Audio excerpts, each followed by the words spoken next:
Welcome to the rest stop. I am your hijacker, and I'm traveling on a digital highway along the corners of the DC universe. And as usual, we're making a rest stop here to explore the breakdowns of Stargirl. And this time it's episode 6 when we finally get to see the new JSA.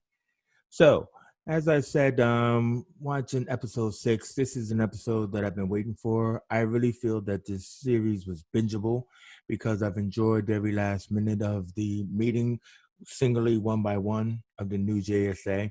And now finally, they're not only together, but in uniform. And so the show actually opens up on a football game, and we're following Artemis Croc, who is the daughter of both the Sportsmaster and the Huntress. And we've seen these characters earlier on, and now we finally revealed that they are evil supervillains of the ISA. And they don't like it when the coach tries to bench their daughter.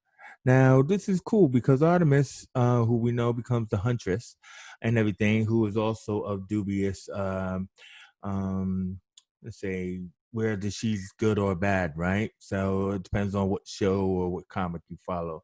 So for now, basically she's just one tough girl who is like doesn't like to be benched, and neither does her parents.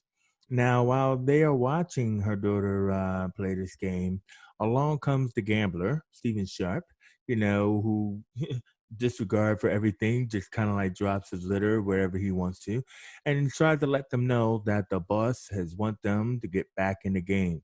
And this is all they worried about, as we were wondering about what are these supervillains doing in Blue Valley. So either way is that they are excited to hear that they're going to have to suit up and get back in the game, but they want to make sure that the coach knows don't mess with our daughter. So they show up in the parking lot, coach is conveniently by himself, and he's like, hey, listen, man, I met parents like you before. And bomb, he gets a bat to the head. Sportsmaster don't play, and that's just the opening of this show. So Pat, Stargirl goes home and Pat is waiting for her. Again, kind of creepy, the stepdad being in his stepdaughter's bedroom, but with the lights out. But I'm kidding. Either way you look at it is that Pat is angry. He's been following this trail along the way, and he realized that Courtney has betrayed his trust and has, when he taken her to the JSA headquarters, she stole some stuff. All the gadgets and artifacts belonging to his fellow teammates. Not only did she steal it, but then she passed it along to her friends. And he's like, Court, you don't understand. This is a dangerous game we're playing. And you have now put them in targets and you put their lives in your hands. And so she's like, did I really do that? He's like, I want that stuff back. So now he's acting parental, and also that Courtney's listening. So come down to the morning breakfast, and our man Mike. Mike is of acquired taste too. I mean, people don't know how to handle him. I mean, I like the fact that we know that Mike is going to be significant later on. But Mike is building a volcano out of chocolate bits and gummy bears and all that other kind of stuff. And Pat doesn't know what to think about that. How long did you have to make this? He said, well, I had 3 weeks, but I'm doing it now. And he's like, yeah, that's my kid. Right? Sure, pure dad disappointment. Anyway, but Barbara comes down and go, oh wow, this is amazing. And Mike's not used to that. I mean, I guess his mom probably wasn't very attentive. So and protecting himself, he's like, you don't have to come. She's like, but I want to come back. Can you go? And he's like, I can't go. And that's what Mike is used to, and everything. So he's like, don't worry about it. So anyway, Courtney comes down and she's like, yeah, hi Pat. And Pat is dismissive and he's like, I'm disappointed in you, Courtney. you know so again, she feels bad, so she's like, okay, I guess I got to get that stuff back. So she tries to contact her friends in school, but they're all excited. Oh wow, when's our first mission? Did you come to us for our first mission? She's like, yeah, I'm gonna need that stuff back. They're like, are you kidding me? I'm not giving that stuff up. No way. Now, also what's important here is that some things were answered for us, and such as like, why did Yolanda have that Ted Grant picture in her room? Turns out that she's a big fan of Ted Grant, the boxer, and she doesn't know that Ted Grant, the boxer, was Wildcat, which is strange because, I guess Courtney's just like, look, I'll just grab this, I'll just grab that. And she doesn't actually do any research herself. So even though she went on Wikipedia, obviously Wikipedia is not going to give up its secret identity, right? So she doesn't know. But I'm sure then, Pat will let them know and everything. And that will be interesting. So what we do know is that Yolanda's a big fan of Wildcat. So is that why the suit, gave her the power? We'll have to find out, and hopefully next week. So Beth is having very good conversations with, Chuck or Dr. Midnight and everything. And this is weird because, the voice of Dr. Midnight is played by Henry Thomas, as I said last time, but like he's just an AI. So far, that's all he's doing is providing voice. It's kind of like Doom Patrol, where Brendan Fraser and the guy from White Collar, just provide voices, and stuntmen play their part. So. It's the way the DC universe goes, but it's another weird way that it works. Anyway, so Beth is, in the library as usual, and Courtney's like, hey, and she goes, hey, Stargirl. He's like, hey, code names, code names. And then she's like, don't worry, nobody listens to me anyway. Sad, but true. You know, um, Great characterizations going on in there. Uh Now Pat is like, so you gave up all this stuff and you gave it to Rick. Yeah, but Rick is Rex's son, Pat, and everything. So he's like, so he goes and gets Rex's diary, and he goes to confront Rick. So Rick's like, yeah, what, your car break down again? That was pretty convenient in that other episode, wasn't it? But he's like, look, I know your dad and da da da. And so can you decode, this book? And so he's like, yeah, well, none of this stuff matches up because this is not where my parents are from and everything. So it definitely is some kind of code and everything. But even with the hourglass, you would think that the hourglass would have been able to decipher it, but it can't. Um, so then when Rick hooks up with the JSA, they're like, yeah, Courtney's trying to take our stuff back. He's like, I'm not giving my stuff back. It belongs to my dad. Right? And everything. She's like, oh, I don't know what to say to that. And he said, well, would you give up your staff? No. And everything. So he asked Beth, hey, look, you got those special glasses. Can you decode it? So even Dr. Midnight can't decode our man's code. So this is going to be interesting. But meanwhile, Dr. Midnight realizes, wait a minute, there's a cell tower going off, and it's the work of the gambler. So now they got their first mission. So they realize, so Courtney's like, yeah, well, doesn't, I mean, or Beth says he doesn't have any superpowers. So, it's like, this is a simple one, guys, let's do it. So they're like, we'll do it without you. Oh, no, don't do it without me. And he's like, but Pat won't like this. Who's this Pat? Right? They're kind of like, this guy is wasted. He tried to take my book. Forget him. Let's go. So the Justice Society goes off on their first mission. So they go out to this place to, confront the gambler. But actually, the gambler is not there. So this is pretty strange in a way, right?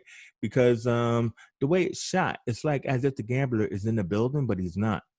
But who's in the building? But a dead body. And so when the heroes come along this body, this was a great moment. And I don't even think CW would ever do this, but this is a great moment that they gave us a moment to make us realize that these are kids playing superheroes. And they see their first dead body and they're like, what do we do? I don't know.